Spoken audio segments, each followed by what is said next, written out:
and honored to be invited to give a few remarks on the issue of creating change in our communities. In my work, I run a consulting practice called Praxis for Change, where I work on social change issues, public service issues, out of a framework of social change that I'm going to talk to you about.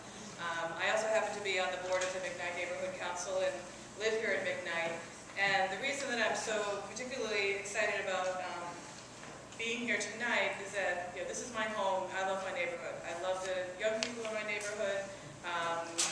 One of the best young people in my neighborhood is my nephew, Cade, who lives with us. And he's going to be my AV assistant. Okay? And I'm not here with any particular solutions. The reason that I'm here and that I offered this as a framework to kind of help organize our thoughts and things about the issue of violence is that very often, incidents happen and then something else happens and then people start to, say things like, well, we need to come together, we need to do something, we need to stop the violence. The social change framework can help us organize what those things are, so we can move from the outrage and the fear and the anger and the blame to actually taking action and putting it in some kind of an organized fashion.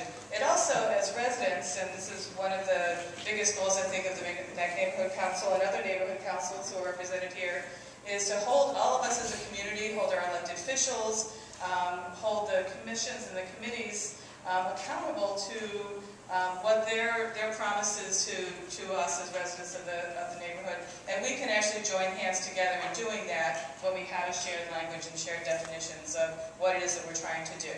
So that's my job tonight, and so I thank you for the opportunity to do that.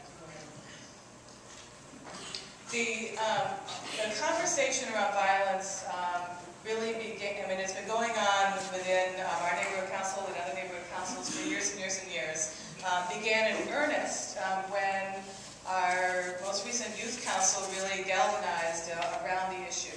So they held a rally, I can't remember, Jesse, was the rally in August, September? It was a month. In September, 2 weeks after the incident that I think horrified many of us because it happened in broad daylight. Someone was murdered at the McDonald's, in the middle of the day, and all of us knew that any one of us could have been there, and the crossfire could have been right there. So this rally, I also attended the rally, was about letting people know that people care. Signs said, honk if you believe in peace, honk to end the violence. And people were honking, and we sort of created a little bit of a traffic situation, so we apologize to public safety officials for that. But it was because people were really interested, and they were really excited to see people of all ages, all cultures, all races coming together to try to do something about it. So when thinking about social change, this framework really kind of helps us organize what we're doing, what the organizations are doing, what committees and task forces come together around various levels of change. I'm going to go over these a little bit of a detail, but this is really the framework, so it's easy to kind of think about. And what I would ask all of us, and I would ask our panelists, is to think about where we all fit. Every one of us fits somewhere. If you're a parent and you're raising a child to be respectful and with nonviolent attitudes, you fit within this framework. If you're an elected official and you're working on zoning and laws and the things that improve a community, you fit here. If you're a teacher and you're providing some great education so that kids will have opportunities and know that they're going someplace, you fit here. So every single one of us, I'm convinced that if you can't find a place where you fit in, have a 5-minute conversation with me, and within that 5 minutes together we'll figure out where you fit within there. It really is a community-wide problem, and it really is a community-wide solution. And if the community is more focused on the solution than the problems, then together we can really create this vision of a violence-free community. So this first area, or this first level of the social change theory is about reframing the issue. That means defining the issue for what it is, and undefining the issue for what it isn't. The issue of violence in our community is not about people who get anything out of committing violence. I don't think people are inherently violent. I don't think that it really helps any of us to be violent.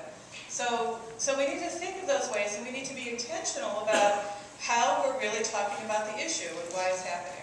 So it's about public awareness. It's about shattering the myths. It's about shattering the myths that violence happens, that it's all kids of color, that it's all poor kids, that it's all Mason Square. It's about really sort of creating the dialogues and the conversations about what it really is. Data and information. It's really about tracking. So there's some really powerful statistic gathering tools and things that I hope someone from the city and police will be telling us about. It's really about tracking where things are. It's about understanding the connections. When a neighborhood starts to have empty housing and people break in and that sort of thing, and all of those things are connected. So it's about confronting that, and it's about confronting the violent attitudes every day. The ones that start out small, and we do that person to person, parent to child, friend to friend,